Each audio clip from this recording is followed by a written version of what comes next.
دا واده هلک ته څېره وایم ارشاد جی ارشاد سره نوم ووایم زه هسې مخیري یم نور خبره سر تمام دی مجروح صاحب به بیا په فرمایش راځي ارشاد وایي چې مړاوی مړاوی مه کېږه اوس لږ غوندې چابک شه ځواني دې مبارک شه واده دې مبارک شه تا ته به سبا له په پالنګ باندې جامې اچي او بیا ښایسته ملګري به دې غاړې ته څېرې اچي بیا په روایاتو د وطن باندې خبر شه ته او کور ته سلامۍ له بیا د خپلې خواښې ورشه ته او کور ته چې راورسې جامې به دې بدلې کړي او کېبلې پیالو ته په وینځلو به یې ښکلې کړي او کله مازدیګر کې چې ښځه له غورځوي اشنا پټ مخ به وځې اشنا او پټ مخ به راځې او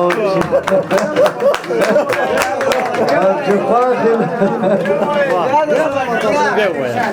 کله مازدیګر مننه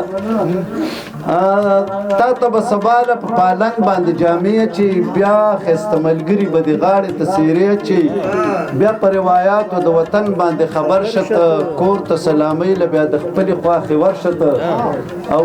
کور ته چې راورسې جامې به دې بدلې کړي کېبنې پیالو ته په وینځلو به یې ښکلې کړي او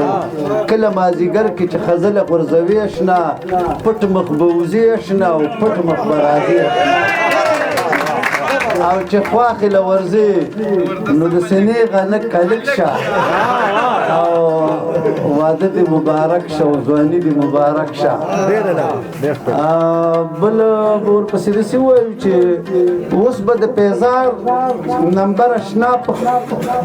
مخکې دې راوړی و که نه اوس به سرې مڼې راوړي او مخکې دې راوړی و که نه اوس به پیکوړې راوړي پټې په ډبي کې د مردان نه به پیړې راوړي او اوړي له کاټن جمي له ګرمې به جوړې راوړي اوس به د پیزار نمبر اشنا په خپل املا ساتي او ختم گنجایش شو د غلطۍ ټیک به املا ساتي او خلک ټول خفه که خو ملګری به په پلا ساتي او ځان په هر څه پل کړه ګوره ځان به ښه مولا ساتي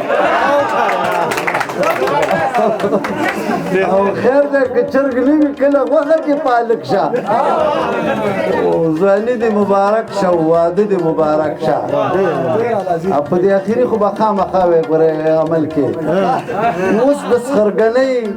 به د قبلې په شان خیال ساتي او سر په بله واړه او په لاس کې به رومال ساتي او هره ورځ عمرې لزوم دغه به خپل چال ساتي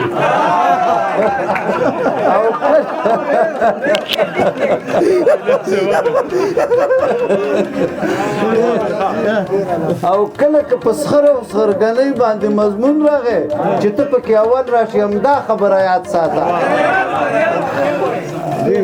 کله که په سخره او سخرګنۍ باندې مضمون راغی نو چې ته پکې اول راشي همدا خبره یاد ساته نو خلک به یې ومني چې دلته کې بدلون راغی نو دا د یو ملنګ د خولې همدا خبره یاد ساته او ټول خلک ګډېږي مړه ته پکې چورلک شه